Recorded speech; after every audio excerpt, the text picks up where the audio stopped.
Welcome to Nasdaq Trade Talks. I'm Jill Malandrino, global markets reporter at Nasdaq. With evictions on hold until August, does this mean there will be a mad rush to courts come the end of the summer? Joining me to discuss is Michael Romer, managing partner at Romer Debbas.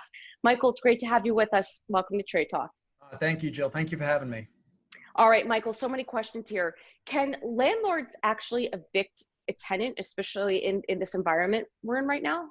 Now, landlords technically can, but it's very difficult right now. I mean, with what's going on, obviously, with the COVID-19 pandemic and the courts, predominantly the civil courts and the housing courts, operating on a very limited basis, it's very difficult to actually bring these cases and to successfully evict a tenant. Here in New York, it's a very tenant-friendly system to begin with.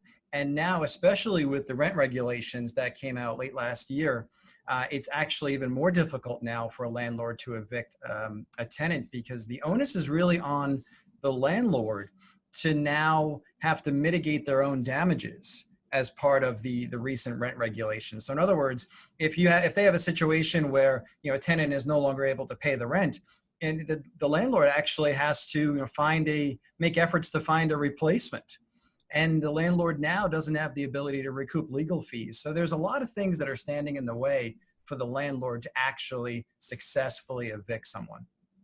What can landlords do to protect themselves and also work with their tenants? I mean, landlords derive an income, they have banknotes to pay. Yeah, so I mean, what we're experiencing right now, I call it a trickle up problem, because you're looking at a situation where tenants are not paying their rent on large scale, which is putting the pressure on the landlords. And now many landlords are struggling to make their mortgage payments.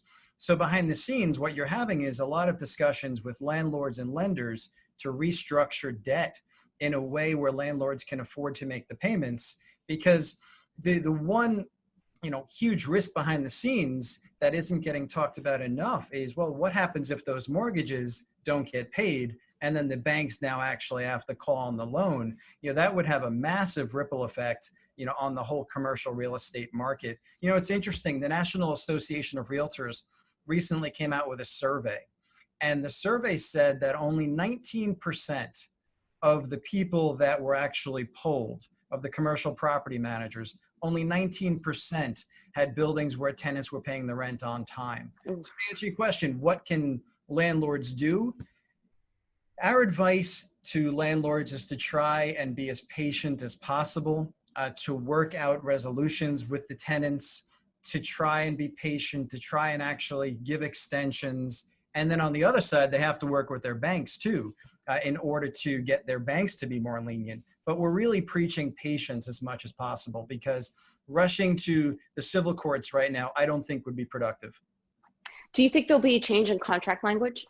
Right now, contract language right now, we're starting to see reference in contracts with respect to purchase sale, and on the leasing side, reference to COVID-19 related specifics. But for the most part, it's really tied to the ability to move in and move out, because we were experiencing pre-phase 2 here in New York. We were experiencing a real problem with deals being on hold because people could not actually move into the property, whether it be commercial or residential. So that's one big thing where obviously anybody who wants to rent premises or purchase premises, they want to have the ability to actually get in there before they start paying the bills. Let's talk about your outlook for commercial and residential real estate. I mean, we know it's a tough environment on the commercial side, and it was a little bit tough pre-COVID-19. Certainly COVID-19 accelerated that trend. But do you think that can lend to any early opportunities, perhaps on the residential real estate side? We saw that downtown after 9/11. Do you think this is the same sort of scenario? Right now what we're seeing is the commercial real estate market is struggling, and the residential real estate market is actually starting to rebound. So here in New York City, I'm happy to say that in the last few weeks, we've really noticed a stark increase in the amount of transactions from what we were seeing. Because year to year, comparing this year to last year, we're probably about 25% off.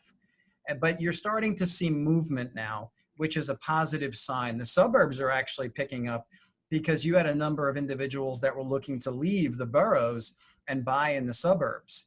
And I think, the lockdown and everybody being trapped, either in their apartments, really pushed people to start thinking about the suburbs, either as a second home, or as another option. So the commercial piece right now, I think the commercial market is having some troubles right now. And a lot of it is tied to what we talked about in the beginning with tenants not paying the rent.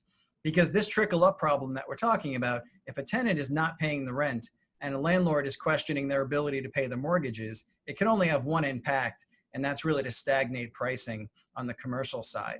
Our hope is it's temporary, but to your point, you brought up 9/11, and we also lived through the 2008 mortgage crisis. There was a rebound after them, after both of those crises. And in this situation in the residential market, we're starting to see an uptick, and it's an uptick that I believe the New York real estate market really needs. And then eventually, as the market recovers, the commercial market will pick up, but it'll take some time for the commercial market to get back. Let me throw one more thing at you. We were talking about it prior to coming on air here. Work from home, we've learned a lot. We've learned that we can basically do our jobs and in many cases be more productive working from home, from our bedrooms, our kitchens, our home offices. Do you think that's going to provide additional pressure to the commercial side? Perhaps companies don't need as much office space as they did, whether it's New York City or the other cities, when they could save a lot on costs by not having that fixed expenditure each month. 100%. And this is something right now that landlords are questioning and starting to struggle with, because you have many companies that are reevaluating their space needs and their leasing needs. And they're realizing, and the employees are realizing, that they could actually work from home and be efficient and use technology to get agreements done, to get contracts and leases signed. And I think the real estate community really did a great job during this pandemic that is continuing to work together to come up with new ways to communicate, using Zoom and other electronic formats, but also to get documents signed electronically. And we were a huge proponent here at Romer Debbas of safety first and making sure that everybody was safe. But at the end of the day, it did not mean that business had to stop, because business is continuing. But to answer your question, yes, I think this is the new norm for the foreseeable future. All right, Michael, we'll look forward to getting updates from you and Pierre over the next couple of quarters. Thanks as always for joining me on Jill, Trade as Talk. always. I appreciate it. You got it. And thanks for joining me. I'm Jill Malandrino, Global Markets Reporter at Nasdaq.